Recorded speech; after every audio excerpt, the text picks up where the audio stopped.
Hola. I ja que estava posada, us volia parlar del diafragma.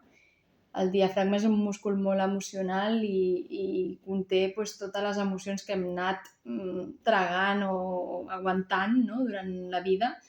Llavors és interessant deixar-lo anar. I per deixar-lo anar, primer podem estirar com la carn, la pallaringa aquesta de les costelles i anar-la estirant. I després el que és més interessant és atrevir-nos a entrar els dits per sota i deixar anar. I anar-ho fent des de l'esternón cap enfora fins aquí baix. A mi aquí personalment em fa molt mal, no sé ben bé encara el motiu, però és com anar deixant anar. Això si ho feu estirades, doncs és més interessant perquè tindreu com més espai d'inflar a l'inspirar i a l'expirar. I